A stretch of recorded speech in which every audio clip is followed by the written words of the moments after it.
할렐루야. 하나님의 은혜와 축복하심이 함께하기를 주님의 이름으로 축원합니다. 여러분, 우리가 살다 보면 항상 좋은 일만 있는 게 아니죠. 불쾌한 일도 있고 화날 일도 있고 슬픈 일도 있고 절망스러운 일들도 있습니다. 그러나 중요한 것은 뭐냐면 우리가 그런 힘든 상황일지라도 그 힘든 상황 자체가 중요한 게 아니죠. 그것을 맞이하는 우리의 마음의 자세와 생각이 중요합니다. 그 힘든 상황에 우리의 생각이 매몰되지 아니하고 우리는 거기에서 미래를 보아야 되고 또 우리는 거기에서 꿈을 꾸는 자 되어야 합니다. 왜냐하면 우리가 믿고 의지하는 하나님은 소망의 하나님이기 때문입니다. 우리가 믿고 의지하는 하나님은 소망의 하나님. 그래서 바울 사도는 로마서 15장 13절에서 이런 축복을 합니다. 소망의 하나님이 모든 기쁨과 평강을 믿음 안에서 너희에게 충만하게 하사 성령의 능력으로 소망이 넘치게 하시기를 원하노라. 할렐루야. 오늘 여기에서 뭐라고 하는고 하니 하나님을 소망의 하나님이라고 표현하였습니다. 그리고 그 하나님께서 기쁨과 평강의 은혜를 허락하여 주시기를 간구하였다는 사실입니다. 맞습니다. 우리 하나님은 소망의 하나님이십니다. 그러면 우리가 어떤 상황에서도 희망을 품어야 되고 소망을 가져야 된다는 사실입니다. 왜냐하면 하나님께서 도와주신다면 노예로 팔려간 애굽에서 총리가 되었던 요셉과 같은 은혜가 얼마든지 우리에게도 나타날 수 있기 때문입니다. 우리 하나님은 그런 하나님이라는 사실이죠. 중요한 것은 우리의 마음이고 우리의 자세입니다. 포기하지 아니하고 견디는 일이라는 사실입니다. 인내하고 견디어낼 때에 결실을 얻게 되고 좋은 열매를 거두게 되는 것입니다. 그러므로 예수님께서 좋은 땅에 떨어진 씨앗 비유를 말씀하시면서도 뭘 얘기했냐면 인내를 말씀하고 있습니다. 인내하는 자가 되라는 거예요. 누가복음 8장 15절의 말씀인데 한번 읽어보겠습니다. 같이 봅니다. 좋은 땅에 있다는 것은 착하고 좋은 마음으로 말씀을 듣고 지키어 인내로 결실하는 자니라. 인내로 결실한다는 거죠. 어떤 상황에서든지 낙심하거나 절망하거나 거기에 매몰되지 아니하고 소망의 하나님을 바라보며 그 하나님의 도우심을 구하며 인내하며 나아가는 자가 되라는 겁니다. LA에 가면 유명한 디즈니랜드가 있습니다. 여기는 뭐 어린아이만 좋아하는 게 아니라 어른들도 굉장히 좋아하는 장소예요. 저도 되게 재밌더라고요. 그런데 디즈니랜드의 가장 상징적인 유명한 그 마스코트가 뭐죠? 미키마우스죠. 미키마우스. 이 미키마우스가 탄생한 스토리가 참 재밌습니다. 내용이 이런 건데 미국의 그 캔사스시의 한 젊은이가 만화를 그리는 게 꿈이에요. 그래서 자기 그 작품을 만들어서 당시에는 이제 뭐 이렇게 인터넷이나 뭐 스마트폰이나 이런 게 있던 시절이 아닌가. 요즘으로 말하면 웹툰 작가가 없던 시절이고 전부 이제 이 페이퍼 시대니까 신문사를 찾아갔단 말이죠. 우리 내 만화를 한번 보고 여기다 연재를 했으면 좋겠습니다. 그러나 편집자들은 예외 없이 냉담한 표정을 합니다. 심지어는 어떤 사람은 악담을 해요. 악담을. 당신은 그림에 재능이 없어 보입니다. 단념하시고 차라리 다른 일을 찾아보십시오. 낙심을 하는 말까지 해주는 거예요. 그러나 그는 결코 꿈을 포기하지 않습니다. 냉담한 반응에도 불구하고 뜨거운 열정과 강렬한 목표가 있기 때문에 여러 곳을 찾아다녀 보는 거죠. 자기 작품을 인정해 줄 만한 곳을. 그러던 중에 어떤 목사님으로부터 교회 행사를 알리는 대형 광고 표지에 넣을 그림을 그려달라는 부탁을 받았습니다. 말하자면 이런 거죠. 여러분, 예전에는 영화 상영을 할 때 간판을 크게 그렸거든요. 그런 식으로 이제 교회 광고를 하려는 큰 간판을 작업을 맡겼던 겁니다. 물론 금전적으로 크게 도움되지 않는 일입니다. 재정적으로 별로 수입이 없는 일이지만 그는 그 일을 하기 위해서 이제 대형 작품을 만들어야 되니까 허름한 창고에서 작업을 했습니다. 그곳에서 그림도 그리고 잠도 잡니다. 그런데 그 창고에는 가끔 쥐가 왔다 갔다 합니다. 그가 어느 날 밤에 그림을 시작할 때에 생쥐가 나와서 옆에 있는 토스트 부스러기를 먹고 있더라는 거죠. 그가 그런 그림을 그리던 손을 멈추고 생쥐에게 빵 조각을 이렇게 줬습니다. 생쥐가 그걸 열심히 받아 먹더라는 거죠. 이런 일이 계속 이루어졌어요. 얼마나 고독했으면 쥐하고 놉니까? 그 어느 날 문득 그 생쥐를 한번 그려보고 싶은 생각이 들었습니다. 그래서 자꾸만 다양한 이 표정의 생쥐를 그렸어요. 그것이 그 유명한 미키마우스입니다. 그리고 이 그림을 그렸던 이 젊은이가 바로 디즈니랜드의 창시자 월트 디즈니입니다. 미키마우스는 미국뿐 아니라 전 세계 어린아이들의 사랑을 받습니다. 허름하고 작은 창고에서 얻은 조그마한 아이디어가 마침내 세계를 얻게 되었다는 사실이죠. 여러분, 세계적으로 유명한 단체나 회사는 처음부터 크게 시작하지 않았습니다. 처음에는 거의 대부분이 아주 작게 시작을 했어요. 그러나 점점 크게 되었습니다. 여러분, 우리도 너무나 잘 알고 있잖아요. 세계적인 기업 애플 역시 1976년 스티브 잡스에 의해서 시작이 됐지요. 그 장소가 지금도 관광객들이 엄청나게 찾아옵니다. 아주 작은 집에 차고에서부터 시작을 했습니다. 그런데 그 엄청난 기업이 되었습니다. 그래서 세계적으로 유명한 그러한 그 기업들은요, 처음부터 어마어마하게 시작한 기업들이 아니에요.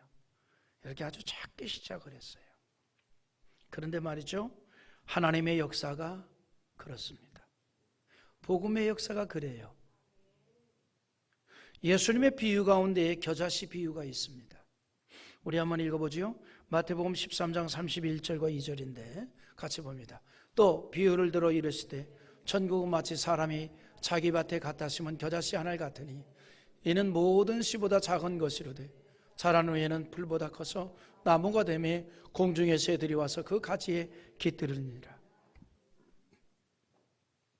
겨자씨가 얼마나 작습니까? 참깨보다도 작은 겨자씨가 그것이 땅에 심겨져 싹이 나고 자라면 3m 이상까지 자라게 됩니다. 그래서 줄기가 단단해지면 날짐승이 와서 거기다 둥지를 들고 쉬기도 합니다. 천국의 역사가 그렇다는 것이죠. 복음의 역사가 그랬고 하나님의 역사가 그러합니다. 아주 작은 겨자씨 같은데 그것이 성장하면 그렇게 엄청나게 성장을 한다는 거죠. 예루살렘에서 12명의 제자들을 통해 시작된 복음운동은 전 세계로 확산되었고 우리에게까지 전해졌습니다. 이것이 바로 하나님의 역사였고, 그래서 우리가 어떤 절망적 상황을 만나도 거기에 매몰되지 말라는 거죠. 하나님이 도와주시면 그곳을 발판 삼아서 오히려 더 큰 역사도 얼마든지 우리는 이루어 나갈 수 있다는 것입니다. 여러분, 믿음이라는 것은 뭐냐면 작은 겨자씨를 보는 게 아닙니다. 그것이 자라나는 이상을 보는 거예요. 할렐루야. 그게 믿음입니다.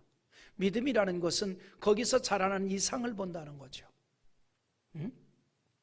그 작은 겨자씨 안에 숨겨져 있는 생명을 보는 것이 바로 믿음입니다. 하나님을 신뢰하고 사는 성도들이 바로 그렇습니다. 어떤 것도 기대할 수 없을 정도로 막막한 상황에서도 가능성을 보는 것입니다. 뜨거운 사막에서 오아시스를 보는 거예요. 오늘 말씀이 그렇게 말하고 있습니다.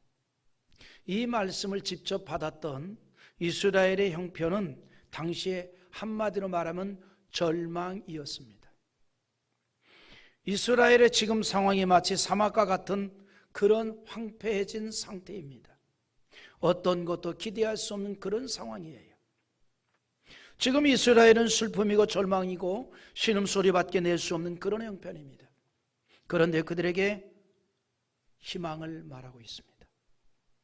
기뻐하고 기쁜 노래를 부르면서 즐거워하라는 겁니다.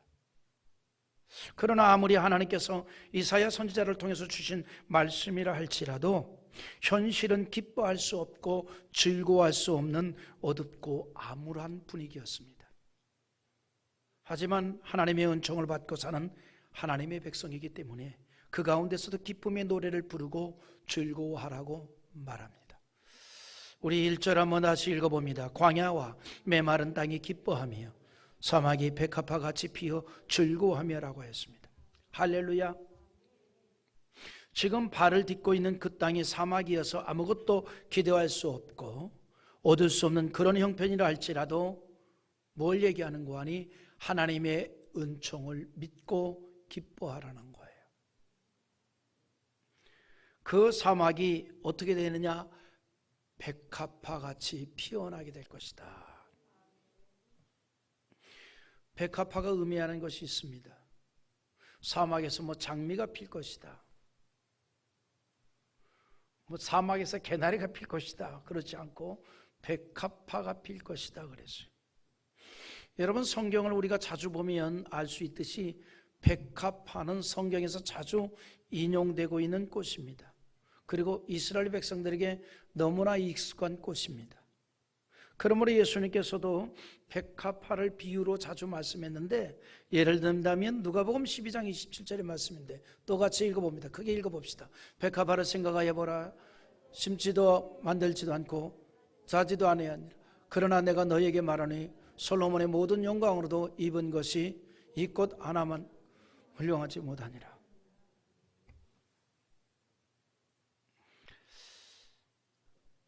이 백합화가 상징하는 것은 뭐냐면 이거예요. 힘이고 영화로움이고 아름다움을 상징합니다. 그래서 솔로몬 성전을 건축할 때 성전의 두 기둥 위에 백합화 형상을 만들었습니다.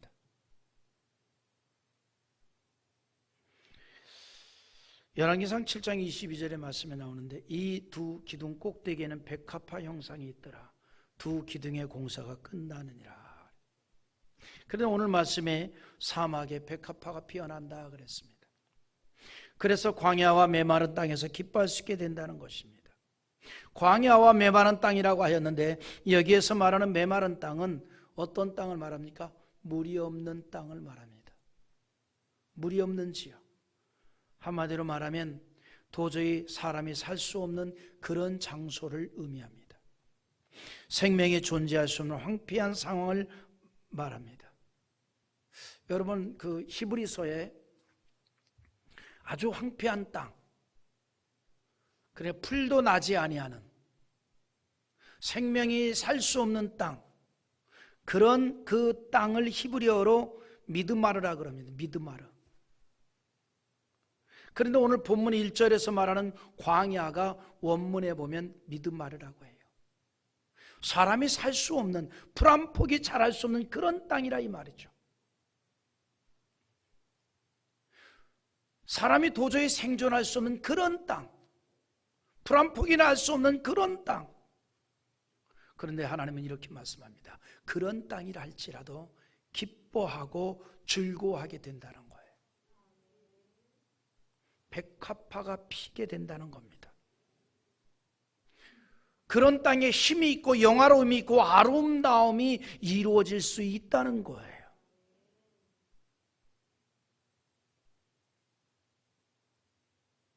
생명이 살 수 없는 그런 곳인데 이제는 생명이 살 수 있는 곳으로 바뀐다는 겁니다. 그래서 그런 곳에서 기뻐하고 즐거워하게 된다는 건데, 또 이 여기서 말하는 이 기쁨은 단순한 기쁨이 아닙니다. 폭발적인 기쁨을 말합니다. 막 환호성을 지르는 기쁨. 예를 들어서 월드컵에서 우리나라가 무슨 4강전을 하는데 한 골을 넣어야 되는데 안 들어간단 말이죠. 그럴 때 한 골이 딱 들어가면요, 아파트가 들썩합니다. 와! 그죠. 환호성.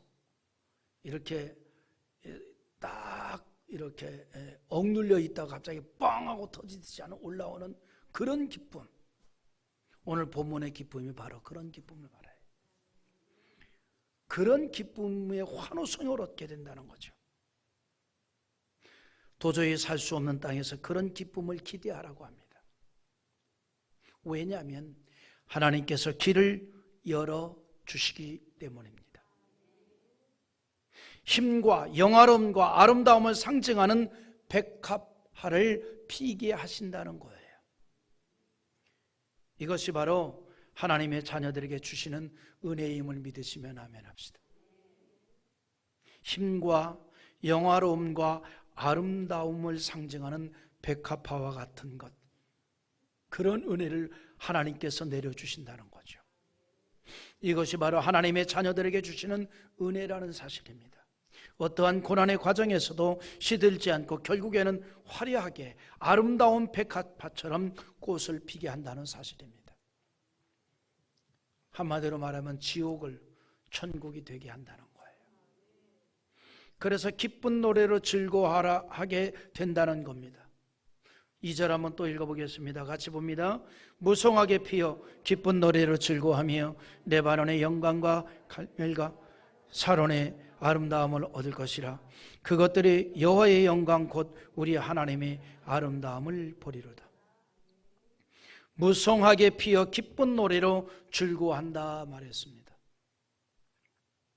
여러분, 야곱이 죽음을 앞두고 12아들을 축복할 때 요셉에 대해서 뭐라고 축복했는 거니? 무성한 축복을 얘기합니다. 창세기 49장 22절에 요셉은 무성한 가지 곧 샘 곁에 무성한 가지라. 그 가지가 담을 넘었도다 그랬어요. 확산되는 걸 말합니다. 뻗어나가는 걸 말합니다.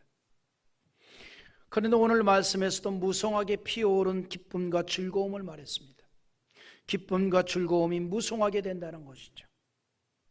생존할 수 없는 광야와 사막인데 그것이 무성한 숲이 된다면 놀라운 일이 될 겁니다. 하나님께서 그렇게 하신다는 거예요. 그렇게 하여 하나님의 영광을 드러내게 하신다는 겁니다. 그래서 하나님의 백성들에게 용기를 갖도록 하신다는 거죠.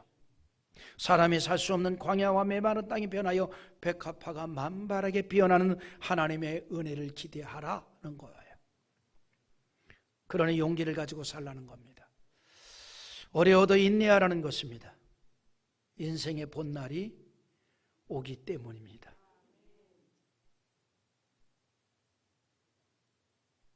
그 전인권이 부른 걱정 말아요 그대란 노래 알아요? 그 노랫말이 괜찮은 것 같아요. 그대 아무 걱정하지 말아요. 우리 함께 노래합시다. 지나간 것은 지나간 대로. 그런 의미가 있죠. 우리 다 함께 노래합시다.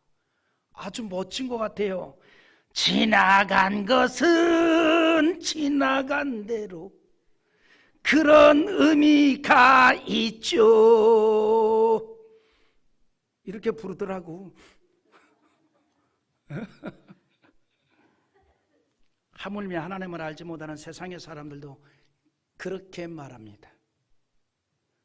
우리 하나님의 은총 안에서 살고 있습니다. 광야의 메마른 땅에서 백합화를 피게 하시는 하나님의 손길을 만날 수 있습니다.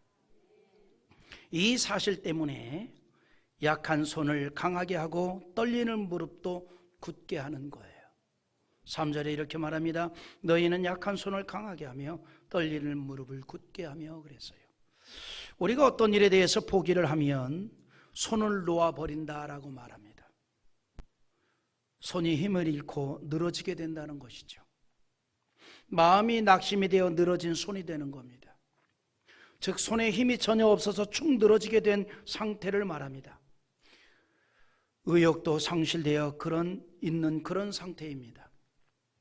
아무것도 하고자 하는 마음이 없는 것입니다. 그러니 당연히 두 발로 굳건하게 서 있을 수가 없는 것입니다.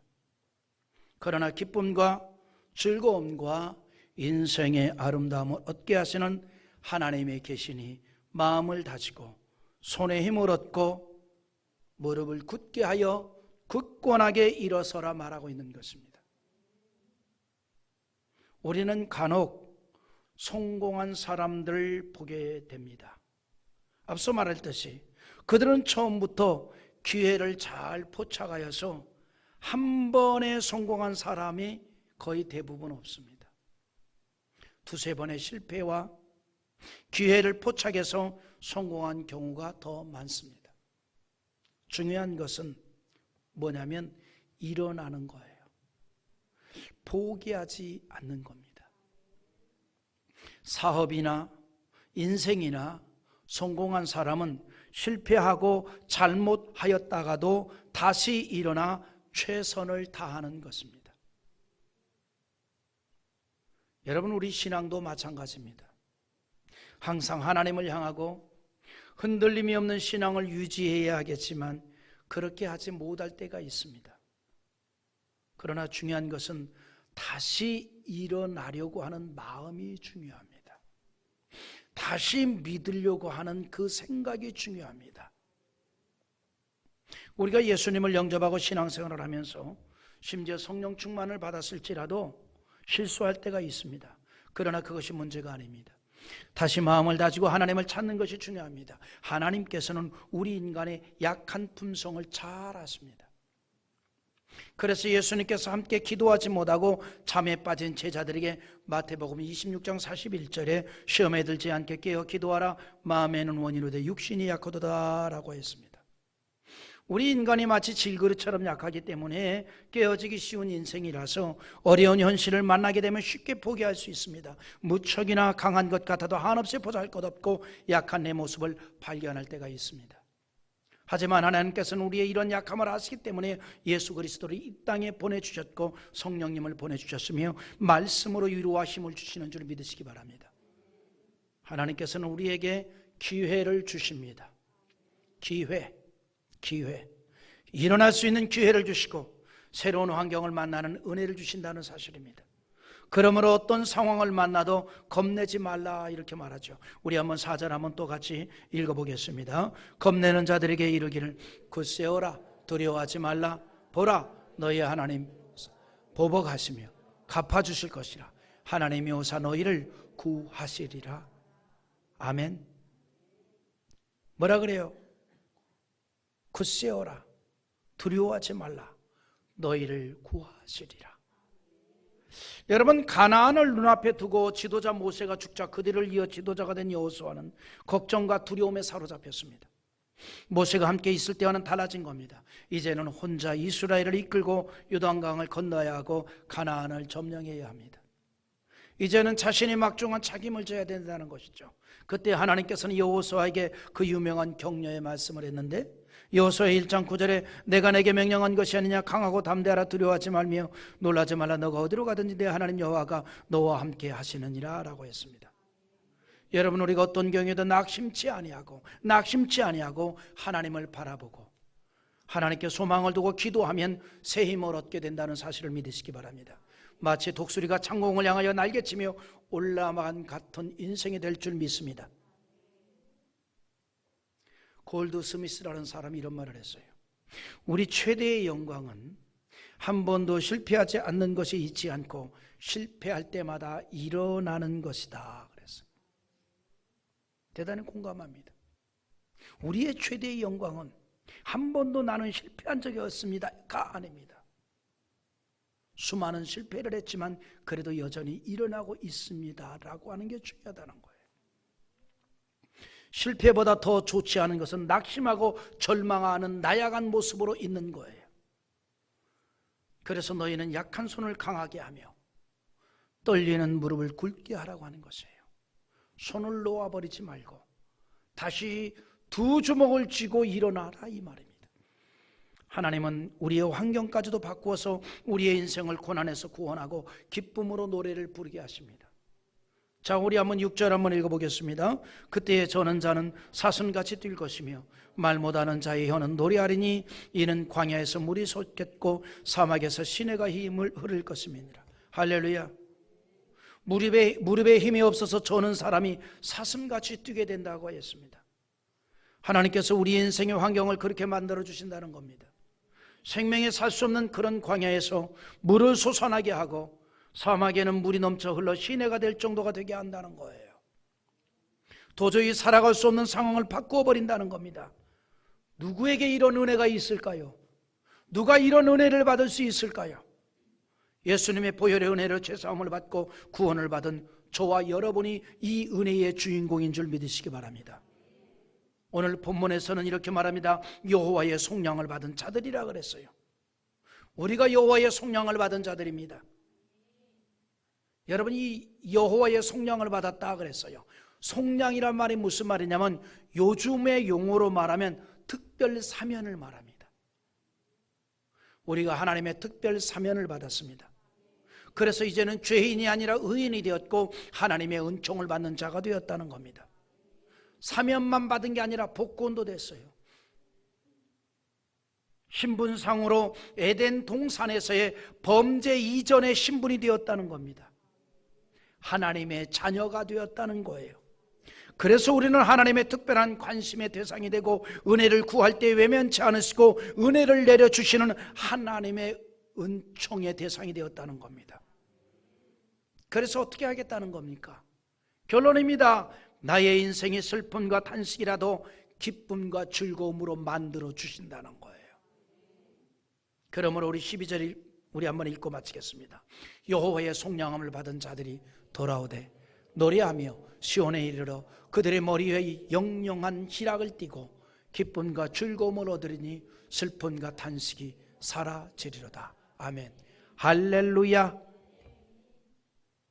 하나님을 간절히 찾고 사모하는 신앙의 길을 걷는 인생을 하나님께서 슬픔과 탄식이 사라지고 기쁨과 즐거움으로 가득하게 합니다. 우리가 오직 믿음으로 사는 이유가 바로 여기에 있습니다.